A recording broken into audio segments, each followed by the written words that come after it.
Get ready for an uplifting experience with Coached Soul. Join us as we bring you the dynamic duo of Steve Hudgens, a licensed professional counselor, and Kenya Evelyn, a transformational leadership coach.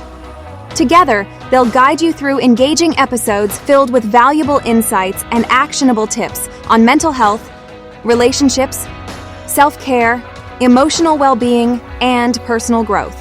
Coached Soul is your go-to podcast for empowering discussions that will help you thrive. So let's get started and welcome our hosts, Steve and Kenya.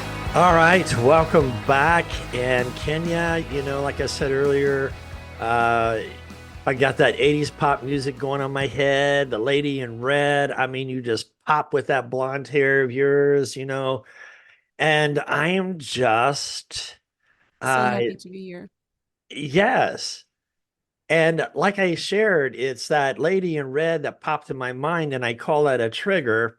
How often do we have triggers in our relationship? Oh my goodness. Really all the time.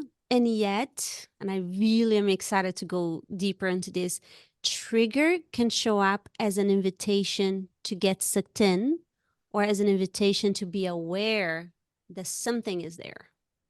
So because you felt the trigger coming doesn't mean you go all in. Right? And that's one of the things I've been working on this week with couples. It is the fact of triggers. It's interesting because I talk to my couples and I ask them, well, what's not working for you? Well, we're not communicating. And I share with them, well, we are communicating. We're just not communicating effectively like when we first started dating. And I equate that to, pardon the expression, plaque on your teeth. Resentment builds over time on emotion. And I shared with him that because what happens is the triggers, we trip on the hidden landmines of each individual perspective that comes into the relationship. Sometimes the man or the woman, depending on the situation, can cause a trigger. It could be a tone in the voice. It could be the way they looked, the anger. However, that frustration could be a trigger for them that they don't remember as a kid of a disappointment. Or in my case, not being heard. And what do you, I'm going to share this with you. And then I've got a story I can share with the audience as in regard to how to identify a trigger. Mm-hmm. So, well, triggers are like trauma hunting. You don't really want to go there and identify it. okay. When they show up, you be with it. You be with it and say, well, where is this coming from? Right? And this is how you and I do so brilliantly in our sessions, really bring the person's like, okay, is this the first time that came to your awareness? And the odds are it has been there the entire life, usually between 0 to 8, 0 to 7. Some people would say it's just the same recurring frequency, if you will, information that it got coded in you and you accept it as true, right? So the question really is, do I know who I am right now? And am I aware of how do I want to continue to become in my own eyes versus waiting for Steve to tell me I'm beautiful?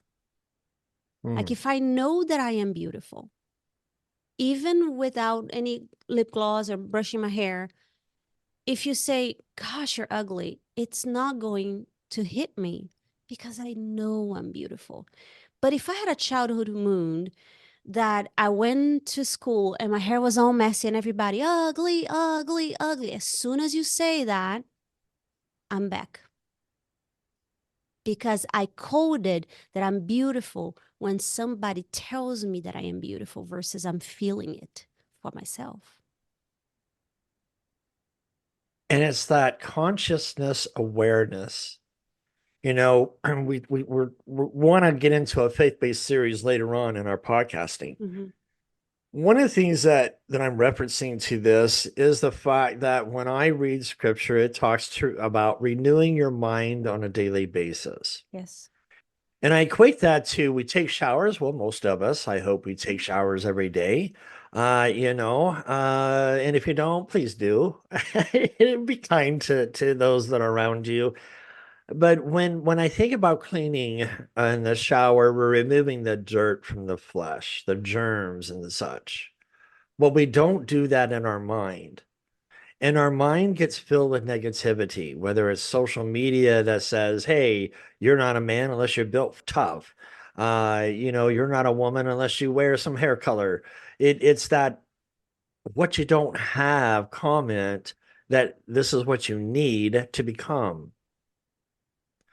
And so when I think about these hidden messages and the negativity that becomes with us, and then we get stressed, we get tired, we don't feel like we're enough.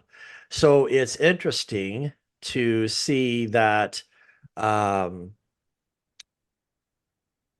to recognize the negative information that imparts on us. Renewing of the mind means how do we get rid of that? And sometimes meditation works to help flush that out. What do you do to help yourself get rid of these type of things in your life, and so you focus on renewing your mind? I love this question so much. And I love that you attach that to when you go to spend time with God, because I feel that everyone that I speak with, they know that there is a higher force out there and they feel it. And they might call it something else. But I don't think that something else than God. But I have not seen that we have been trained to lean on that support, to lean on the unseen support. When you say, Kenny, what do you do to clear your mind? Honestly, I notice in my body, when my body starts contracting, I know it's not just something in the air, it's something I'm thinking or believing, and Right. that some negativity that got caught in, that got caught into the web, if you will. And sometimes I get short with the kids, and you've seen a couple times, or maybe more than a couple times, frustration and things like that.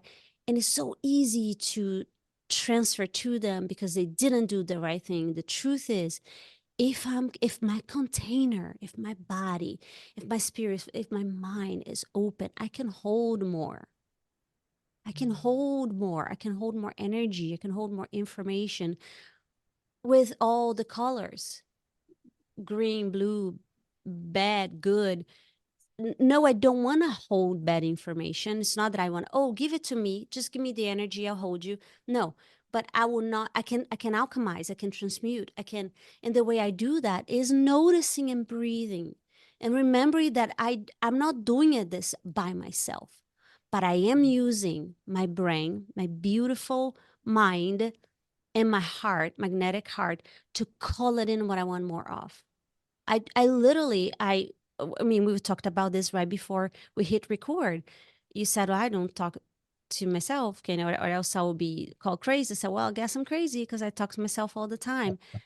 I call my angels. Mhm. Hey, I need support right now. And sometimes I say out loud, I don't know what's going on, but I'm really feeling heavy, literally a heavy wave of energies. I breathe. I really focus on my breath. I meditate. I talk to my water. I tell my water what I want it to do for me. Like literally, I talk to my water. I'm hydrating right now. I need you to go to every cell and fill them up. So we have a great day. I talk. I talk because it's all living things. And part of renewing your mind is talking. It is processing. So when I talk to the couples, I help them to look at, well, wait a minute. We got here because we're tripping on hidden landmines that's causing the resentments that come out that we've been holding on to. And oftentimes it gets projected. And so I call these, child wounds that get triggered. Well, mine got triggered the other day. Well, wait a minute, Steve, you're a professional. You're supposed to have this. You're supposed to have all the answers. You're supposed to Who be says that? Who says that? right. No, really, who says that? You know, Honestly. it's no, it's It's interesting a because part of us. A part of yes, you is judging the fact that, oh, I'm supposed to get this. This is so beautiful that we're doing this vulnerability session here. I go through the same thing. When I notice that I'm judging me because I'm supposed to know better, I'm like, no, that is the beauty of the human experience. And The fact that you had the awareness of it yeah, but I also push is the back on my win. clients that want to elevate me. And I'm like, please don't Of elevate course. me. I'm a human being. And Of course. we talked about, what are some triggers? And I said, well, Friday of last week, I really got triggered. I had gone to the VA and had gone upstairs to meet with my endocrinologist, to make sure that we're being proactive, that I don't have a return. I'm going on 5.5 years strong of no cancer. So we want to be proactive about my health and things of that nature. So I walk in, she's asking, the nurses, well, before I bring the MD in, how are you feeling? And I said, I'm feeling a little tough right now. I've got some pain in my flank, and I had a little small fever. I'm just not feeling too good. So I had some very small, minute warmth to myself. And she says, okay, let me get the provider. The provider comes in, no mask, no nothing. We'll get to that part. I just gave you a leeway of what could happen here. So as we're, going through my stuff, 45 minutes into all this, she says, why don't you go down the stairs to your walk-in clinic?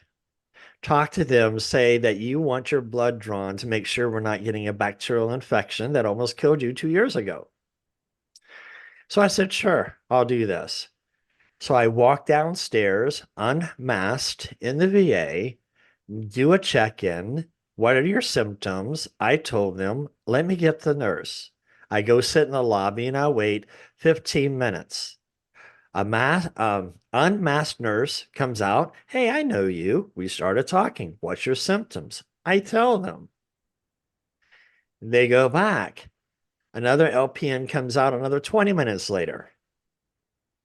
Says, let's go back. She forgot her badge. This is the second time she forgot her badge because I've been observing the lobby. So she forgot her badge again. We get in. She takes my vitals, takes my weight. What are your symptoms? I tell you, she comes back in with a mask on and a COVID test. And because of trauma in my own past, I don't like masks because it reminds me of suffocation. And so I said, I am not COVID positive. I said, I just saw an MD doctor. Hospital policy is to put a mask on if the patient is susceptible or thought of as having COVID. I've sat in this lobby for nearly an hour. I've been here for an hour and a half. I don't like this. All I want is a blood drawn. We're not going to get your blood drawn until you have the COVID. I said, wait a minute. You're going to deny me health care unless I am forced to take the COVID. Correct. I said, I'm done. I walked out feeling unheard. That was a trigger for me. But what I failed to say is I have a friend who is in the medical field that was with me.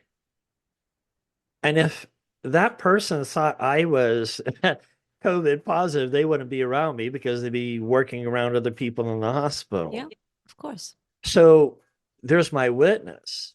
So when I filed my patient advocacy report for misdiagnosis and falsifying documentation, meaning that the nurse practitioner, who I never saw, the provider, writes in my note that I refuse to get my blood drawn in the exam room, I'm livid.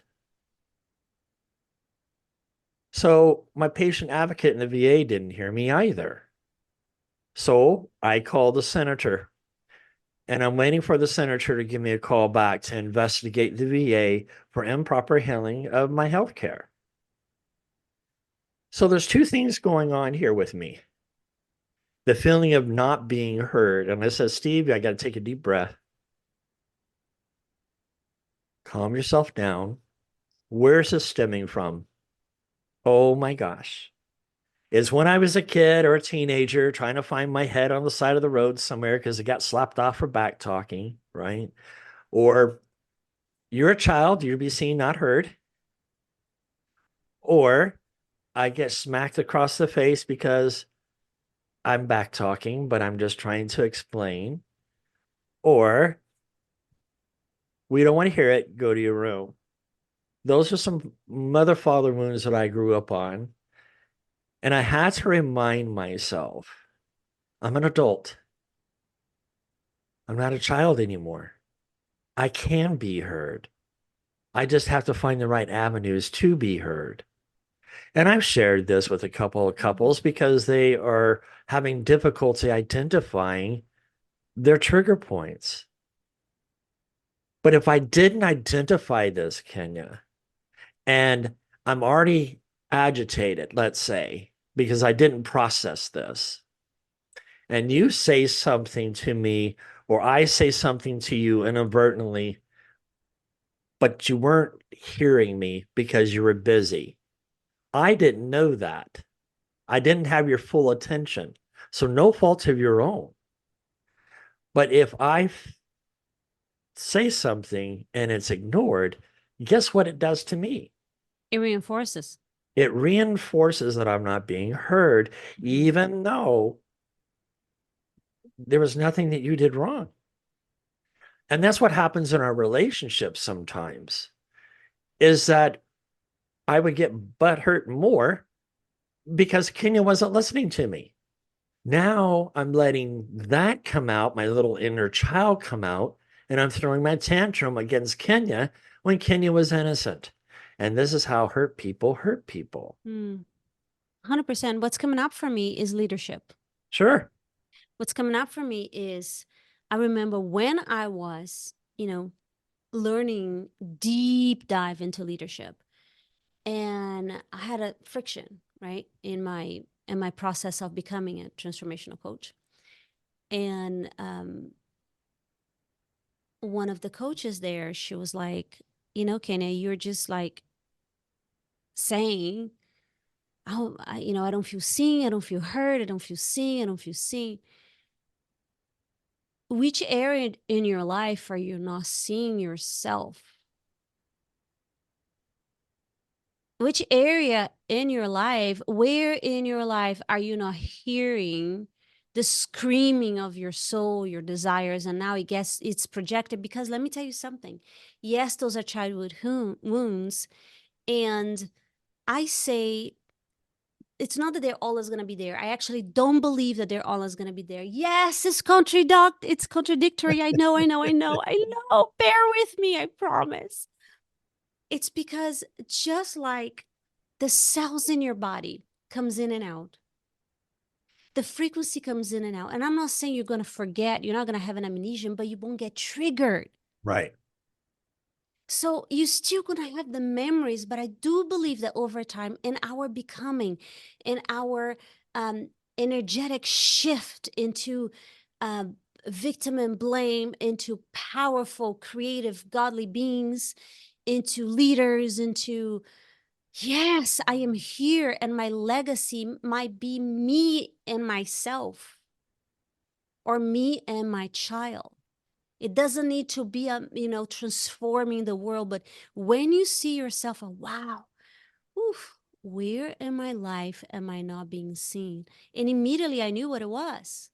Yes, becoming a coach, it landed in my lap. It was never a dream. It was never a thing for me, even though in Brazil, I did music therapy. So yes, therapy and being with people and promoting expansion has always been something in my heart.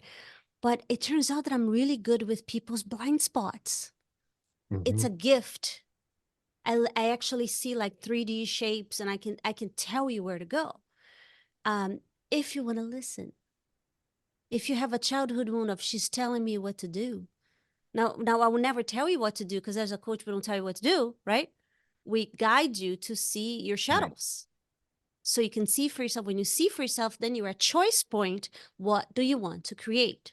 So back to you, Stephen. Thank you for bringing this example. And it happens with me, right? It happens with us all the time.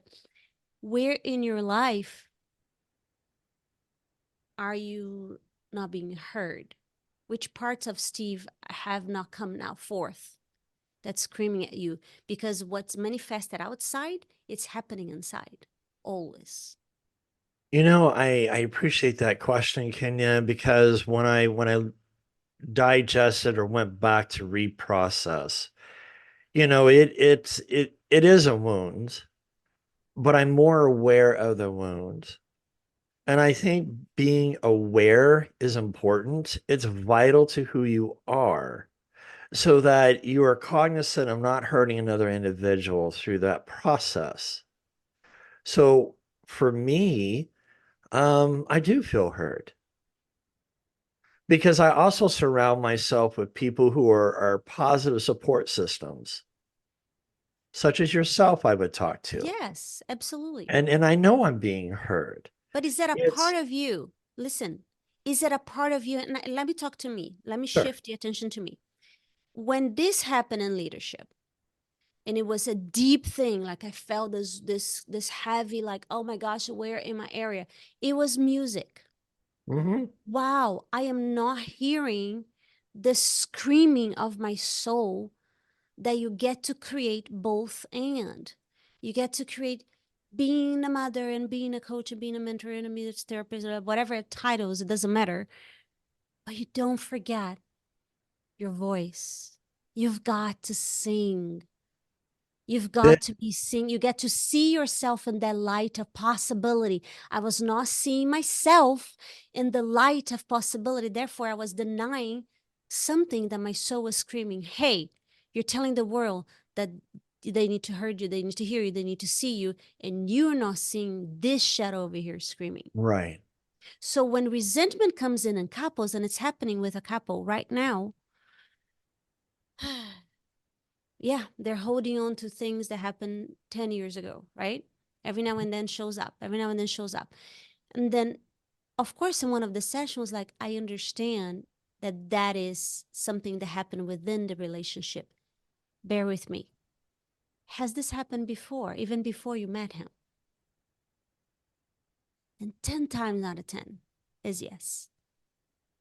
That's where the awareness should come in.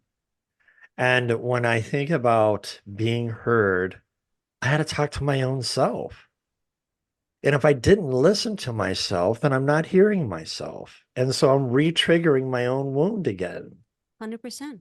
And so by recognizing this was a wound and having to stop and think, wait a minute, Steve, you're not in a black box anymore. You have some light here to go to in your own thinking process, that you have a friend who's in the medical field that agrees with you. Yeah. And it's just shifting that focus on what we don't have, because that's what the trigger does. It focuses on what we don't have, Yes. to shifting it to what do we do have, and empowering ourselves with the tools that we do have. It can help minimize the casualties around us from our wounds. 100%. And so as I go through this process, it's realizing that although when confronted about my past, it's being denied. Well, if you would only listen to us, that wouldn't have happened. We love you, so we want to discipline you. And so when I think about that, I'm going to chase a rabbit real quick. In faith-based, we hear Proverbs, and probably out in society, we hear, spare the rod, we spoil the child. And when I say that expression, many have told me, because I've asked, what does that mean to you? Well, it's discipline, punishment, consequence. And I'm like, oh, wait a minute. I hear guidance. Yes, Psalms 23. Your rod and staff comfort me.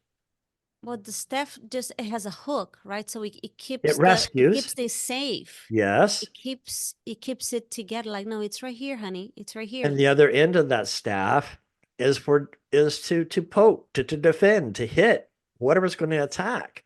But a rod taps that sheep over to say, hey, get over just a little bit more, stay away from that grass over here.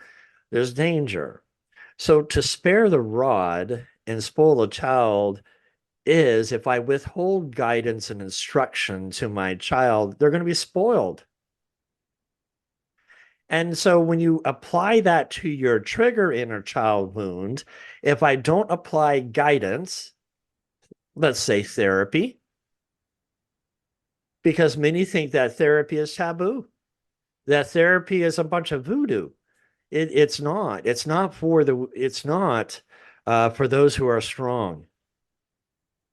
When you realize there's a weak moment within you, then you become strong. And when you talk to somebody in your therapy, I've had 3 grown men cry this week. It's beautiful. It is. And it's like, go you, man, because you're recognizing some pain that we're removing out of this therapy. He's And- finally feeling. Finally Yes, feeling. Finally Let's go. feeling. And it's not about being weak. When we talk about, so I talked about my weakness here of a trigger that just happened, but it became a source of strength for me 100%. because I spoke about it. Not to glorify or gloat into what I've done. It's more of, how do we learn from each other if we don't talk about what we've been through and how to get through it and how to be proactive so it doesn't happen again? Mm. And if we were able to be able to hold that safe place for one another, men, your woman's not going to connect with you if you're being reactive to her emotion. And vice versa. And yes. Yeah. Reactivity is a real thing. Right. Because we it are goes, listening, responding, or reacting. Very different. Say that one more scenario. time. You're listening, responding, or reacting. Now help our Because you see- listeners to flush that out. What does Okay. that look like? Well, if I'm reacting, it's the spit. Right? You go downstairs and something's off and you start screaming because something's off. That's reacting, like trigger reaction. If it happens while a conversation and you allow yourself to listen,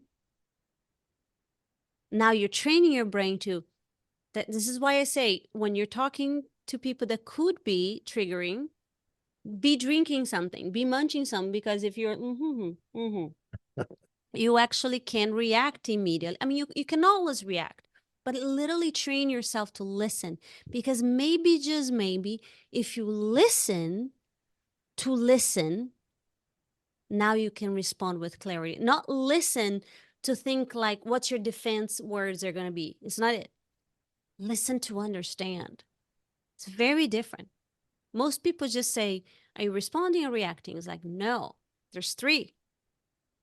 And that's something that came to me on meditation when I was in a really hard spot with my husband.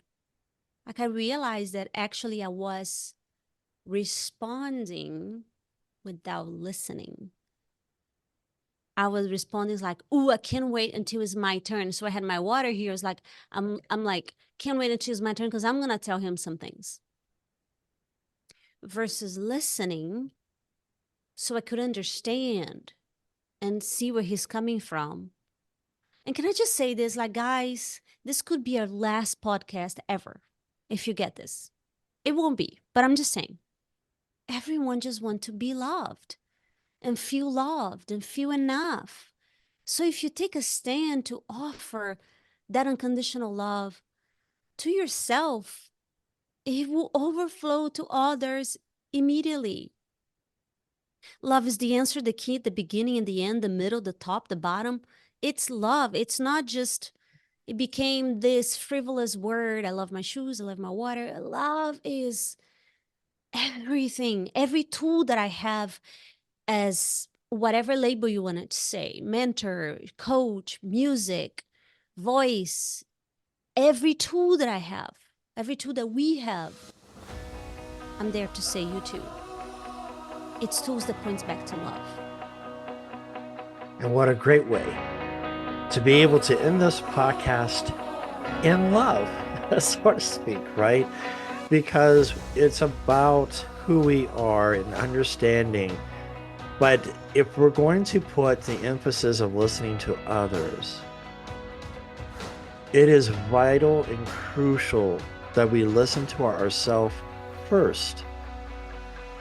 to be aware before we speak and process. And by listening to ourselves, oh my gosh, Kenya, that's another podcast. Until next time, have a great week. I love you so much.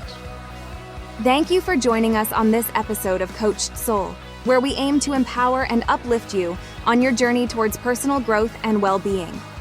Remember, as you navigate through life, you don't have to do it alone. We encourage you to reach out to professionals, seek support from loved ones, and take the time to prioritize your own well-being. Stay tuned for future episodes filled with even more valuable insights and actionable tips. Remember, you have the power to thrive. And with Coach It Soul by your side, anything is possible. Until next time, take care, stay empowered, and keep shining your brightest light. For more information, contact Kenya at kenyacoachedsoul.com.